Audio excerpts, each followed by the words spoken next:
The traffic light was red. Thando Mbeki drummed her fingers on the steering wheel, humming softly to the rhythmic breathing of her 5-month-old daughter, Amale, asleep in the back seat. The afternoon sun blazed over Johannesburg, casting long shadows across the road. She glanced in the rearview mirror, smiling at the way Amale's tiny lips twitched in her sleep. "Just a few more minutes, my love, and we'll be home." Then a sudden shadow at her window. A man in a black hoodie yanked her door open. A gun glinted in his hand. "Get out, now!" Thando's breath hitched. Her body turned to ice. The gun was inches from her face. "Please!" she choked. "Out! Out!" Hands grabbed her, dragged her from the car. She stumbled onto the asphalt, her knees scraping against the rough road. The world moved in slow motion. The engine roared dot. Her head snapped up. Amale was still inside. "My baby!" she screamed, scrambling to her feet, but the car was already screeching away, vanishing into the chaos of Johannesburg traffic.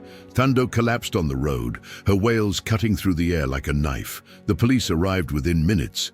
Thando, shaking violently, could barely speak. My baby was in the back."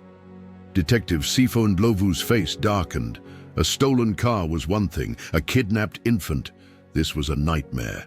Roadblocks went up. Helicopters buzzed overhead. Every township, every scrapyard, every known hijacker hideout was raided.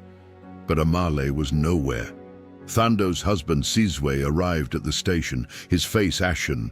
When he saw his wife, he pulled her into his arms, but she was hollow, her sobs silent, her eyes dead. Every phone ring sent her heart into her throat. Every knock on the door made her vomit. Was it a body? Was it a ransom? Was it nothing? Days passed, then a week. The media frenzy grew. "Missing baby," screamed the headlines. Vigils were held, strangers prayed. But with each passing hour, hope bled away. Thando stopped eating, stopped sleeping. She sat in Amale's nursery, clutching a tiny onesie to her chest, rocking back and forth, whispering, "Come home, come home, come home." 2 weeks after the hijacking, a call came. A burnt-out Toyota Fortuner, matching Thando's stolen car, had been found in Diepsloot Township, and inside, a baby's car seat. Thando's legs gave out.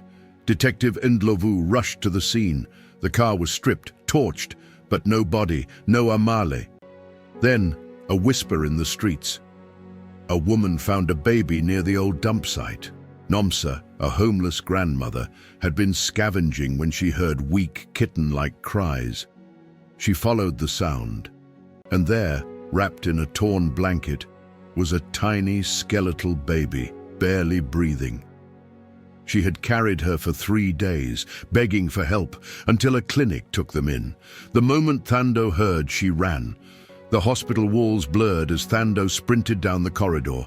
Then she saw her, Amale, alive, but so small, so fragile.